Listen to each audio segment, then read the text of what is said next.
Breaking news చూస్తున్నాం. వికారాబాద్ జిల్లా లగచెర్లలో మళ్లీ ఉద్రిక్తత చోటు చేసుకుంది.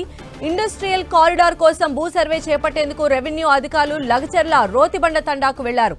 దీంతో స్థానికులు గ్రామస్తులు పెద్ద సంఖ్యలో చేరుకుని సర్వేను అడ్డుకున్నారు. పరిస్థితి ఉద్రిక్తంగా మారడంతో పోలీసులు భారీగా మోహరించారు. రెవెన్యూ అధికారులు గ్రామస్తుల మధ్య వాగ్వాదం జరిగింది.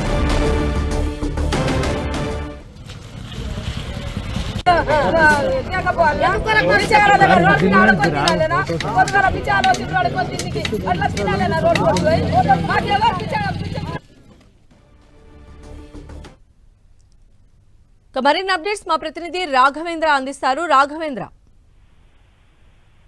సందే వికారాబాద్ జిల్లా దుంద్యాల మండలము లగచెర్లలో మరోసారి ఉధృత వాతావరణం నెలకొన్నదని కూడా చెప్పొచ్చు. గత కొద్ది నెలల క్రితం చూసినట్టయితే ఏదైతే లగచెర్ల పరిసర ప్రాంతాల్లోనూ ఫార్మా కారిడార్ ని ఏర్పాటు చేయాలని చెప్పేసి ప్రభుత్వము భూ సర్వేకి వెళ్ళినటువంటి క్రమంలో అక్కడ అధికారులపై కూడా గ్రామస్తులంతా కూడా దాడి చేసినటువంటి ఘటన రాష్ట్ర వ్యాప్తంగా కూడా చర్చాంశనీయంగా మారింది. అయితే కొద్ది రోజుల క్రితము ఏదైతే ప్రభుత్వము ఆ నిర్ణయాన్ని ఉపసంహరించుకుంటామని చెప్పేసి ఒక జీవో విడుదల చేసింది.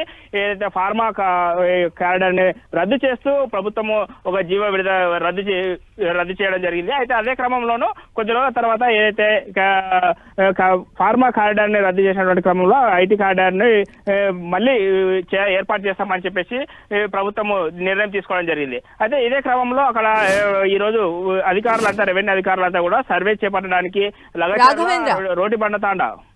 రాఘవేంద్ర, అయితే గతంలో మనం చూసాము లగచెర్ల ఇష్యూకి సంబంధించి అంటే పొలిటికల్ నేతల ఇన్వాల్వ్మెంట్ కూడా ఉంది అనేటువంటి వార్తలు, దానికి సంబంధించిన మొత్తం కేసెస్ గురించి కూడా చూసాం. మరి ఇప్పుడు కూడా స్థానికులు సేమ్ అధికారులపైన తిరగబట్టాన్ని మరి ఎలా చూడాలంటారు?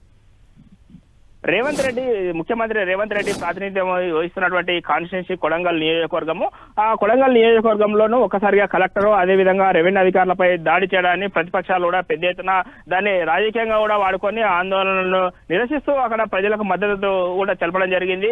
ఇటు బీజేపీ కానివ్వండి, అటు బీఆర్ఎస్ పార్టీ కానివ్వండి, రెండు పార్టీలు కూడా అటు గ్రామస్తులకు మద్దతుగా నిలవడం జరిగింది. ప్రభుత్వం పట్ల పూర్తి స్థాయిలో విమర్శలు చేయడం జరిగింది.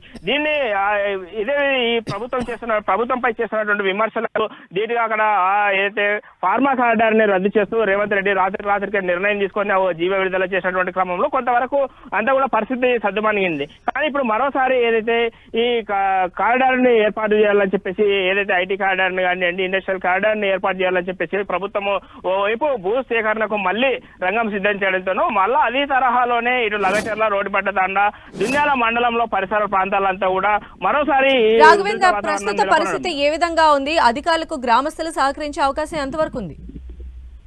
అయితే ఈ రోజు సడన్ గా రెవెన్యూ అధికారులు మళ్ళీ గ్రామంలోకి వస్తున్నారన్నటువంటి సమాచారం తెలుసుకున్నటువంటి గ్రామస్తులంతా కూడా మా గ్రామంలోకి రావద్దు అంటూ ప్లకార్డులు పట్టుకొని అక్కడ రెవెన్యూ అధికారులకు నిరసన తెలియజేయడంతోనూ ఒక్కసారిగా రెవెన్యూ అధికారులు ముందస్తుగానే బందోబస్తును ఏర్పాటు చేయడం జరిగింది. గతంలో జరిగినటువంటి సంఘటనలను దృష్టిలో ఉంచుకొని ఈసారి ఖచ్చితంగా గ్రామంలోకి వెళ్తే ఖచ్చితంగా దాడులు జరిగే అవకాశం ఉంటుంది.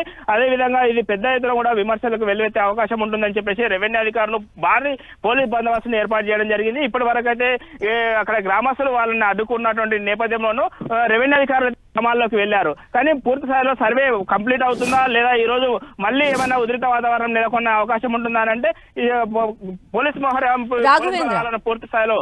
అయితే స్థానికుల నుంచి ఇంత పెద్ద ఎత్తున నిరసన వస్తున్నప్పటికీ కూడా అధికారులు ఈ విషయం పైన ముందుకు వెళ్లే అవకాశమే ఉందా లేదా స్థానికులతో కూర్చొని దీనికి సంబంధించి డిస్కస్ చేసేటువంటి అవకాశం ఎంతవరకు ఉంది? ఖచ్చితంగా, ఎందుకంటే గతంలో రేవంత్ రెడ్డి కూడా క్లియర్ గా చెప్పడం జరిగింది. అత్యంత వెనుకబడినటువంటి ప్రాంతము, ఈ ప్రాంతాన్ని అభివృద్ధి చేసే అవకాశము ముఖ్యమంత్రి స్థాయిలో నేను ఉండడంతోనూ నా నియోజకవర్గాన్ని ఖచ్చితంగా అభివృద్ధి చేసి చూపిస్తారని చెప్పేసి సవాల్ విసరడం జరిగింది. ముఖ్యమంత్రి రేవంత్ రెడ్డి ఎన్ని అడ్డంకులు సృష్టించినా ఖచ్చితంగా వాళ్ళకి తగిన న్యాయం చేసి అక్కడ భూములు కోల్పోతున్నటువంటి వారికి నష్టపరిహారం పూర్తి స్థాయిలో చెల్లించి ఖచ్చితంగా సర్వే చేసి అక్కడ ఉన్నటువంటి ఏదైతే డెవలప్మెంట్ మాత్రమే ఎవరు అడ్డుకున్నా ఆపేది లేదని చెప్పేసి ముఖ్యమంత్రి స్వయంగా చెప్పడంతో ఖచ్చితంగా సర్వే చేసే అవకాశమే ఉంటుందని కూడా చెప్పవచ్చు. రైట్ రాఘవేంద్ర. అట్లా